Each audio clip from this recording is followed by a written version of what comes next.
بسم اللہ الرحمن الرحیم۔ اسلامک اپڈیٹس کے معزز ناظرین السلام علیکم۔ سحری اور افطاری کی فضیلت حضرت انس بن مالک رضی اللہ تعالیٰ عنہ بیان کرتے ہیں کہ رسول کریم صلی اللہ علیہ وسلم نے فرمایا، سحری کھایا کرو کیونکہ سحری کھانے میں برکت ہوتی ہے۔ اس حدیث پاک سے معلوم چلا کہ سحری کھانے میں فضیلت ہے، نہ کہ ترک کرنے میں۔ وہ لوگ جو سحری جان کر ترک کرتے ہیں کہ وہ حقیقتاً سنت کو ترک کرتے ہیں۔ حضرت سہیل بن رضی اللہ تعالیٰ عنہ بیان کرتے ہیں کہ رسول کریم صلی اللہ علیہ وسلم نے فرمایا، لوگ جب تک روزہ جل افطار کرتے رہیں گے خیر پر رہیں گے۔ اس حدیث پاک میں افطار کرنے کی فضیلت اور افطار کا وقت ہو جانے پر جل افطار کرنے والے کو خیر بلائی کی خوشخبری سنائی گئی۔ سحری کا انمول وظیفہ۔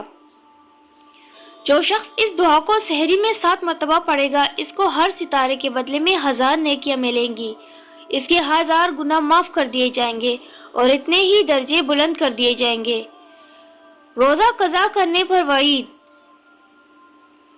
حضرت ابو ہریرہ رضی اللہ تعالیٰ عنہ سے روایت ہے کہ رسول کریم صلی اللہ علیہ وسلم نے فرمایا، جس نے رمضان کا ایک دن کا روزہ بغیر رخصت اور بغیر مرض کے افطار ترک کیا، زمانہ بھر کا روزہ بھی اس قضا میں نہیں ہو سکتا، اگرچہ وہ رکھ بھی لے۔